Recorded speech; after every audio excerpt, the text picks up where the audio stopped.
very many perspectives this morning. Joining us first is who we like to refer to as Senator Emerita, the newly minted Ambassador at Large, former Member of Parliament. This is Samantha Nicole Marshall joining us this morning. Good morning.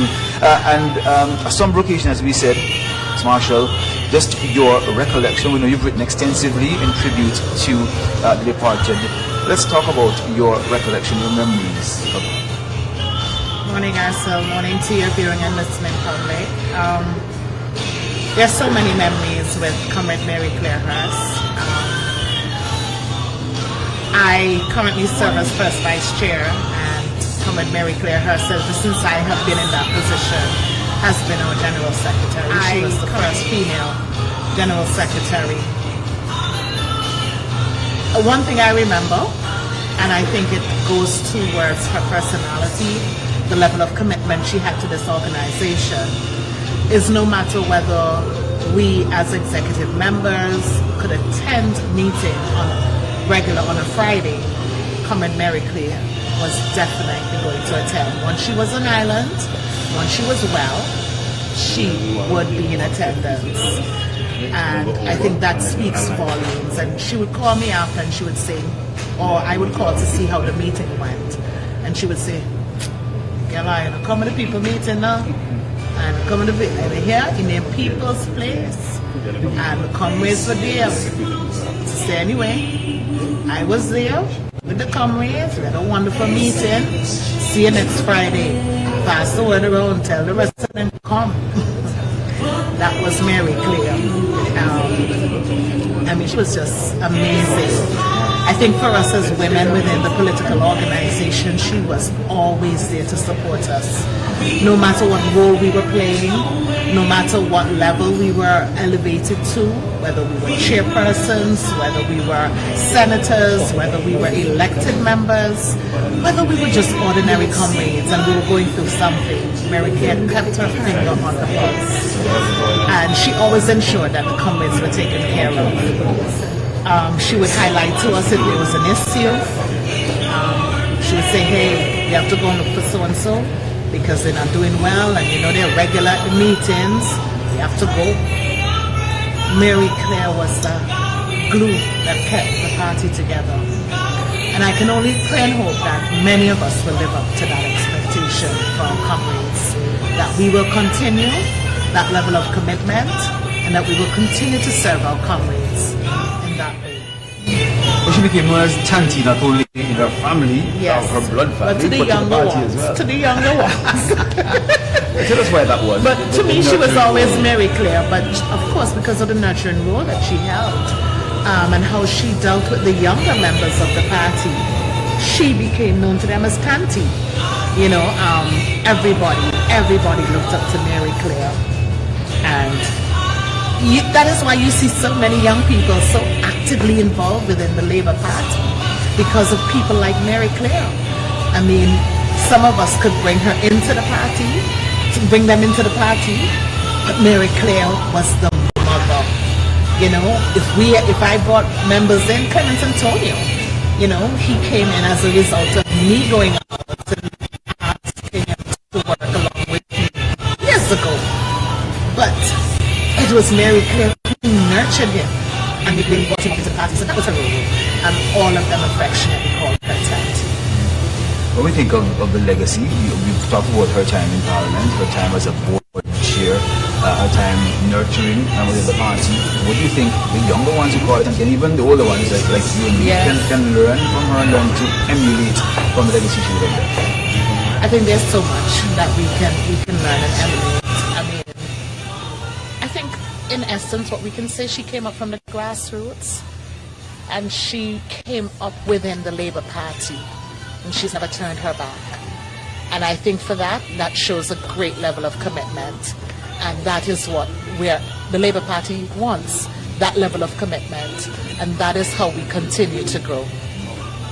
Let's just step out of the shot here, if you don't mind, former Senator Marshall, as we now see the cortege wearing the remains of Chella Mary Claire Hurst come here. It's going to be rested on the pedestal here before we accommodate the viewing. Lots of people already gathered outside. What does that say about Cheryl Mary Claire Hurst? shows exactly who Mary Claire is, a woman of the people. And I know a lot of people are going to come. I know people have been sending their condolences and their messages ever since of hearing of her passing. You know, she's a giant. I note even on the day that she passed, when the Prime Minister made the announcement on the 5th of May, even he looked visibly shaken at her passing. Is that the kind of impact she had? That's definitely the impact she had. We were all there seated, and by the time the news hit me, I had to leave. I'm sorry, you know, yeah, she will be missed. No doubt. Even I tell the people at ABS, she's one of my favorite interviewees when she comes to ABS. She's also very knowledgeable. You have to ask one question and she tells you all you need to know. And that's the kind of interviewee we like having at ABS Television Radio. Several ministers already gathered outside as well. I haven't seen the Prime Minister yet, but several ministers of government, several senators already on the outside. As we noted, scores of party supporters, well-wishers to the family and friends and to the party already gathered on the outside. They too will be waiting to be a part of this official viewing come 11:40 this morning. If you're just joining us though, this is ABS Television's live presentation of the official funeral of the late comrade Cheryl Mary Clearhurst.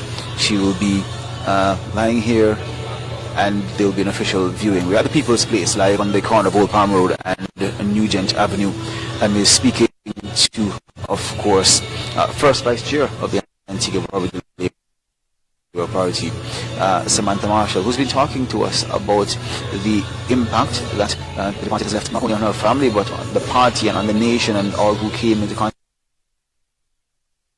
with her from old to young. This is official funeral, of course, and so the Senior Police Force of Antigua and Barbuda play a very important role in this official funeral. If it were a state funeral, then you would have seen the Antigua and Barbuda Defense Force being the ones to lead the operation this morning. Senator, I'm not sure if you can still speak or you want to take a break. I know this is very tough. I'm good. Very tough. Yeah, good. Hold on. Yeah, okay, very good. We're glad to hear it. You've written a tribute as part of the official program. Just encapsulate for us some of what you would have written that you wanted the world to see in black and white after today.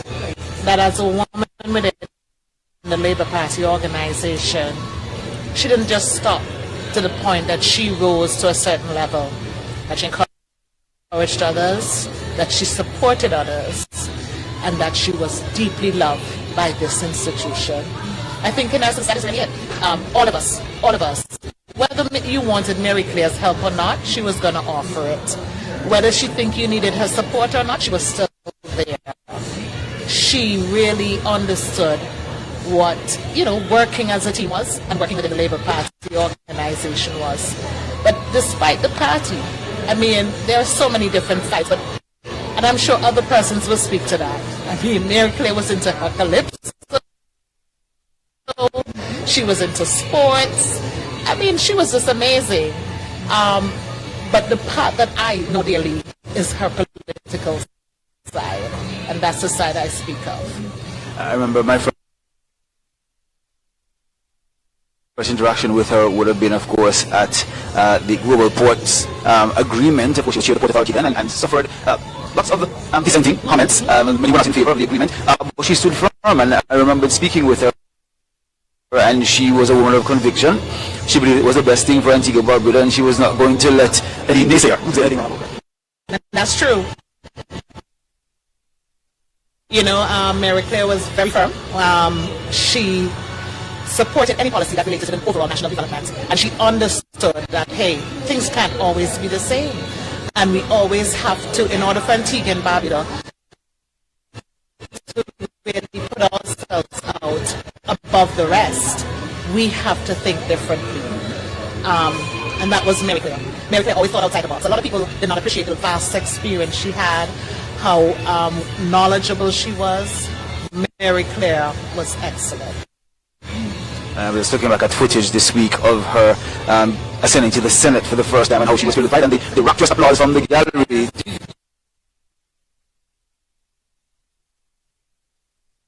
You think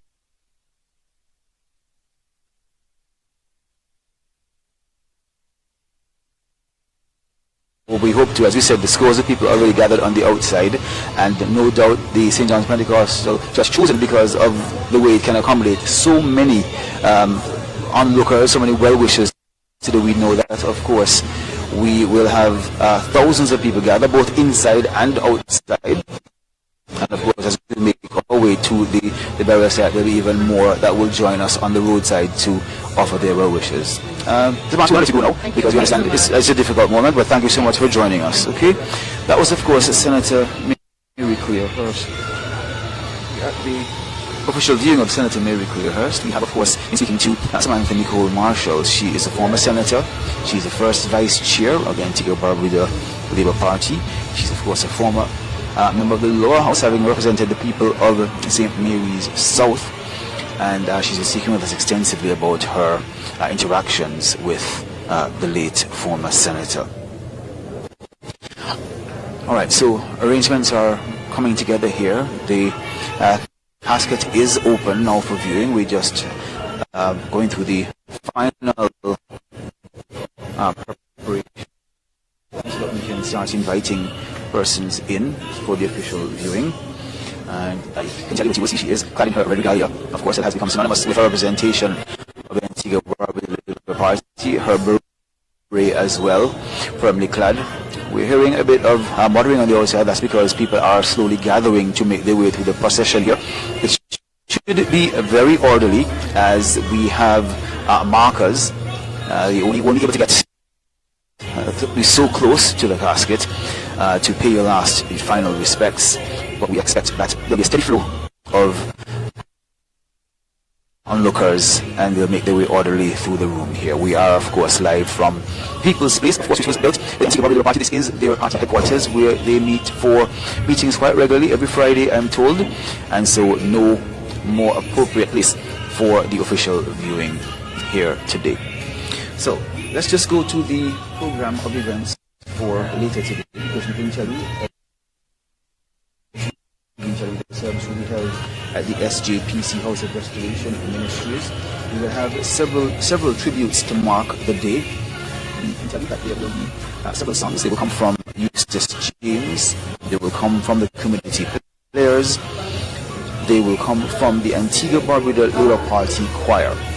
We'll also have a special panel edition by Alicia Potter and a tribute by Gregory Georges, he of course of Wiok fame. We'll also have the late Mary Clearhurst's brother, Sir Lionel Maxhurst, who will read a tribute. That tribute will be one that's not included in the official program, but it is by Archdeacon Franklin Reed. So we're going to go back to Master Control, and then we're back when the official viewing begins. Greetings, everyone. My name is Jerome Meadow Underwood. My contribution this evening is on behalf of Skillville, Central, Ballers, 110 Roots, Villa Lions, West Ham, Villa Netball and Volleyball teams of the 70s, 80s, and the decades that follow. Mary Clearhurst is a gift to humankind. She's a gift to the Caribbean, and surely she's a gift to us in Antigua and Barbuda. But for us, Villa and Point people, she's ours. She's our gift. It is simple to say that in many dimensions, Mary Claire is a special person who loves her community profoundly and unconditionally. Her body of work stacks up against many. Indeed, she has enough receipts.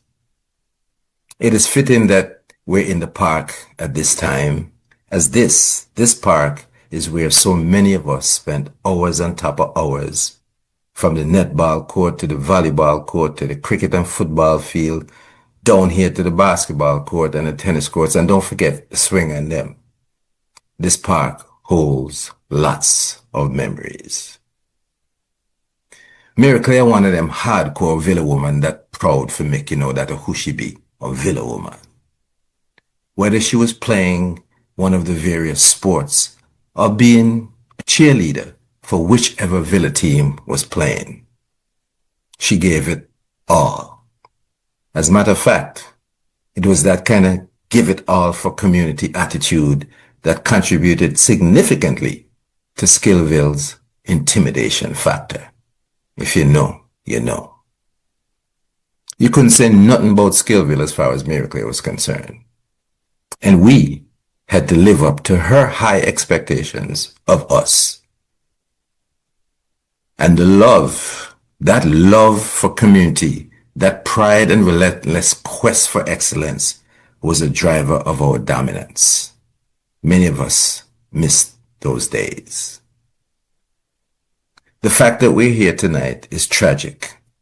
Tragic for many of us, and we feel it deeply. Daughter of the people, woman of the soil, Miracle lived this selfless life of service and of love. As a Pan-African, she was deeply interested and attracted to her culture. My dear sister, may your journey to meet Miss B and the other ancestors be smooth. May your heart be lighter than that of the feather as you trod through the halls of justice. I trust that you now have a larger platform to do your work. And you can text several people for all the things that you used to do for other people. Seriously, your stat sheet full up. However, you can rest in power knowing that the example you left is top-notch. You have positively impacted the lives of many, many people. So much so that you can take a year off of ancestorship before you start that level of work. Rest well, Mary Claire. You will never, ever be forgotten. Point and Villa people will always, always say your name. With the Labour Party, we've heard extensively from former Senator Samantha Marshall about her interactions with the party. What can you tell us about your interactions, former interactions with her? It is indeed a very tough and emotional day. MC, as I call her, someone with whom I had a very, very close relationship. In fact, when getting into politics, she was one of the first persons who reached out to me and who has always been there to encourage me, to support me, to guide me. Sometimes I just get a random call from her just checking up on how I was doing, and you know, those moments meant a lot to me because this person would know this is a very difficult job. And when someone just always seems to know what to say and when to say it, it means a lot. And Mary Claire was that person for me. The last time I spoke to her was the day after the general elections. I called her, she was overseas. I called her and she sounded so happy. You know, she was laughing and we joked and we always ended the conversation the same way. You know, she would say, I love you, see? And I said, I love you more. And so it was just one of those things where it was totally unexpected. Certainly to me, I knew she wasn't the best of herself, but I certainly didn't think she was terminally ill.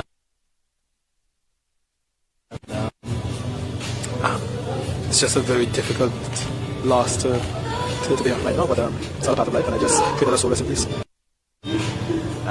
Finally, in terms of a legacy that she would have left based on her stalwart or value contribution to the Labour Party, to politics, to Antiguans and Barbadians, what do you think that would be?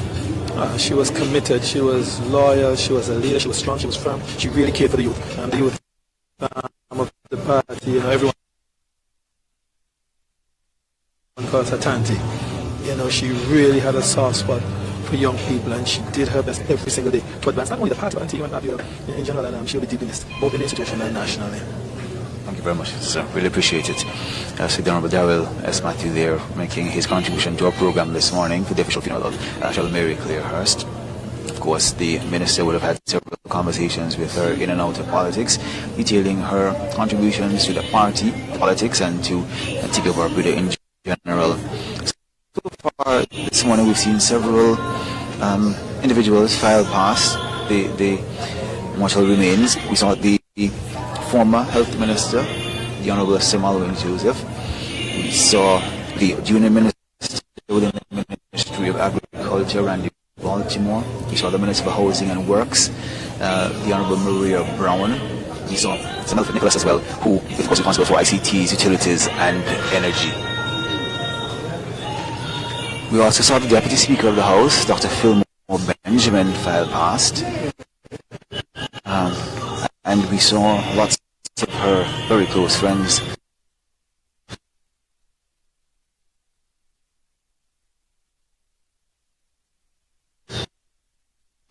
get very emotional while filing past. Of course, as former Minister Marshall commented, Thirst was a fan of Calypso, and of course very close to both Yvonne Benjamin, YB, and Gloria Benjamin, GB. Those two very emotional, by standing in front of the casket and even after having moved past. And so the procession is flowing quite steadily now. We are at People's Place. And so we're now seeing members of the Royal Police Force of Antigua Barbuda have passed.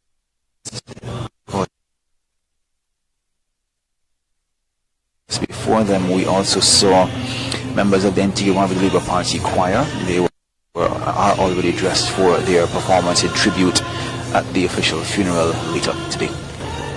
And now, scores of those onlookers who were already gathered very early this morning on the outside of the building, they are now too making their way past. Major Donna as well, filing past here. I must say the arrangements here this morning have been stellar in terms of the organization. From the time we arrived, there were clear instructions as to what should happen and how long persons were allowed to stand before moving on.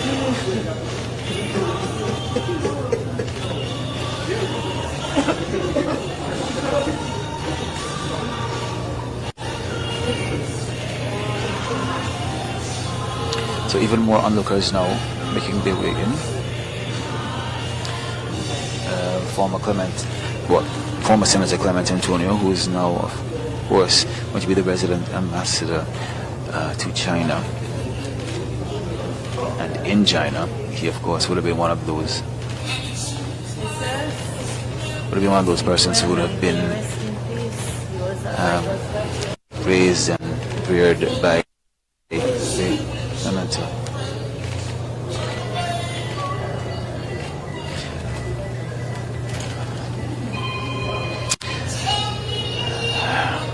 It's a very difficult moment for a lot of people who are filing past, and we can appreciate their inability to verbalize at this time how they are feeling, so we can sympathize with them.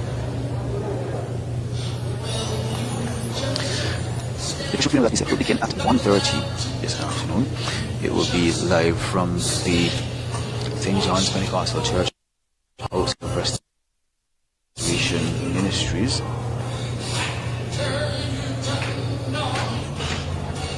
And the such, of course, will bring you live coverage of the funeral as well as the burial thereafter.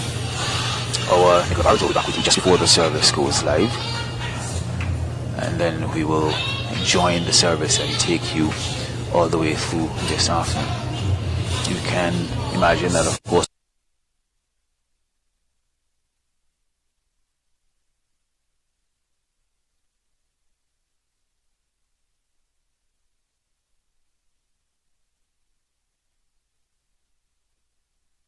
online all will be interrupted as a result of this official funeral.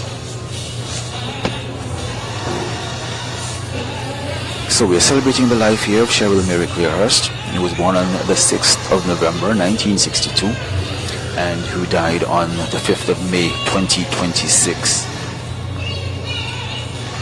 We will take you some of the tributes. Of course, the St. John's Pentecostal Church worship team will be ushering in God's presence at the funeral this afternoon. We'll also have readings by Eustace James, by the Right Honourable Sir Rodney Williams, the Governor General of Antigua Barbuda, as well as Prime Minister the Right Honourable Gaston Brown. The Clearhurst will be eulogized by Dr. Oswald Thomas, and Gloria Benjamin, otherwise called GB, will be singing a song in tribute as well later in the program. We are hoping that she's able to perform that tribute. She was extremely broken when we last saw her on cam here at the viewing. The summit, of course, will be presented by Apostle Dr. Stephen Andrews. He, of course, in charge of the SJPC House of Restoration Ministry. He'll also pray for the family before the recessional hymn is sung, and of course, will view the church.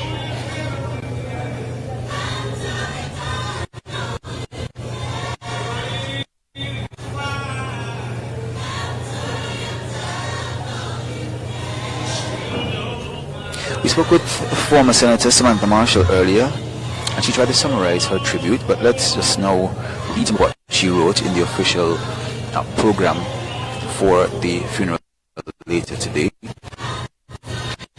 Mary Claire Hurst's leadership within the Antigua-Barbuda labor movement was neither accidental nor imposed. It emerged naturally shaped by discipline, clarity of purpose, and an instinctive ability to recognize potential in others, particularly young people and women. From early on, Mary Claire distinguished herself as a confident and capable young leader. Rising through the youth ranks, she assumed leadership of the Central Youth for Labour, where she became a guiding force at a critical stage of political and personal development for many young members. Her leadership style was firm yet nurturing, demanding